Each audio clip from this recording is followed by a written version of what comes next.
मुख्यमंत्र्यांनी तुमच्या वक्तव्यानंतर माफी मागावी मागणी काँग्रेसकडून केली जाते, काय नेमकी प्रतिक्रिया? अरे स्टेटमेंट मी केलं, मीच माफी मागत नाही तर माझे मुख्यमंत्री कशाला मागतील? तुम्ही आपल्या वक्तव्यावर ठाम आहात का? माझ्या वक्तव्यावर मी ठाम आहे. या देशातल्या 140 कोटी जनतेपैकी 50% जनतेला रिझर्वेशन आहे, आरक्षण आहे आणि ते आरक्षण संपवण्याची भाषा करणाऱ्याबद्दल मी जे वक्तव्य केलं मी त्याच्यावर ठाम आहे. 70 कोटी लोकांचं आयुष्य उद्ध्वस्त करण्याची प्लॅनिंग काँग्रेसने केलेली आहे. ज्या 70 वर्षात या 70 ज्या मागासवर्गीय लोकांनी या काँग्रेसला सत्तेवर ठेवलं त्यांना चांगले दिवस आले, त्याच समाजाला संपर्क करता हे निघालेले आहेत. याच्यामध्ये आदिवासी असतील, मागासवर्गीय असतील, याच्यामध्ये ट्रायबल असतील, ओबीसी असतील, सगळेच.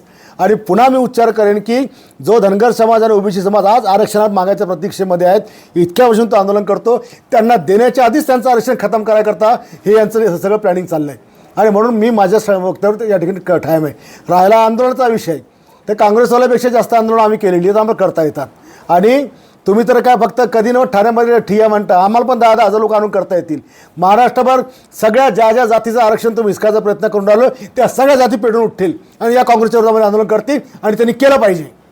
तरुणाचा घास हिसकावणार आहेत, यांना अजिबात सोडायला नाही पाहिजे. या काँग्रेसवाल्यांना सगळ्यांनी जाहीरपणे याचा निषेध केला पाहिजे काँग्रेसचा.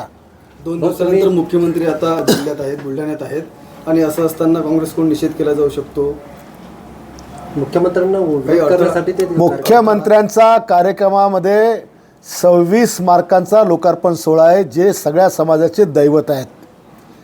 दुसरा कार्यक्रम मुख्यमंत्री लाडकी बहिणीचा गोरगरीब शेतकरी शेतमजूर महिलांचा कार्यक्रम आहे. माझ्या कार्यक्रमामध्ये काँग्रेसच्या कोणी कुत्र्यानं घुसायचा बी प्रयत्न केला तर तिथंच गाडून टाकेन. मुख्यमंत्र्याला बुलढाण्यात पाय ठेवू देणार नाही काँग्रेस? अरे पाय सोडा, तुम्ही आमच्या रोडवर पाय ठेवून दाखवा, तुम्हाला समजेल की मग शिवसेना काय आहे. राहुल गांधीविषयी तुम्ही जे वक्तव्य केलं आहे त्या वक्तव्याचं काँग्रेस ठिकठिकाणी आता आंदोलन करता येईल, तुमच्या विरोधात करता येईल. करू द्या ना. आमचं तेच म्हणणं आहे की हे आंदोलन का करतात. सगळ्या मागासवर्गीयाचं, आदिवासींचं, ओबीसीचं, सगळ्या धर्मसमाजाच्या लोकांचं आरक्षण संपवणाऱ्या राहुल गांधीचं समर्थन करून राहिले. ज्या समाजाने यांना मतदान मोठं केले, यांचे आमदार केले, खासदार केले, मंत्री केले, त्या समाजाच्या विरोधात ही भूमिका घेऊन राहिले ना, त्याचा निषेध करून, म्हणजे मी ते खरं बोलायचा निषेध करून राहिले ना, करा. ज्या दिवशी हे तुमचं खरं रूप जे आज लोकांना कळलेलं आहे, ही जनता तुम्हाला मतपेटीतून उत्तर देईल. हे पक्षाची भूमिका आहे का तुमची स्वतःची वैयक्तिक? हे जे माझं स्टेटमेंट आहे माझं वैयक्तिक मत आहे. विजय वडेट्टीवार म्हणतात की आम्ही गुन्ह्याची पर्वा कधी करेल भाऊ. माझ्या तमाम देशातल्या 70 कोटी जनतेचं आरक्षण वाचवण्याकरता किंवा त्याला विरोध करणाऱ्याला जर धडा शिकवण्याकरता आमच्यावर गुन्हा दाखल होत असेल तर आम्हाला काय प्रॉब्लेम नाही. तुम्हाला गुंड प्रवृत्तीचं म्हणून संबोधलं जाते, जाती दंगली घडवण्याचा प्रयत्न गायकवाडांनी केला असं म्हटलं जाते काँग्रेसच्या वतीने. दाखवा ना कुठं दंगली झाल्या, कुठं गुंडगिरी झाली, काय झालं सांगा ना. तुमचे काँग्रेसचा आमदार इकडे होता 5 वर्ष, कुठे काय झालं.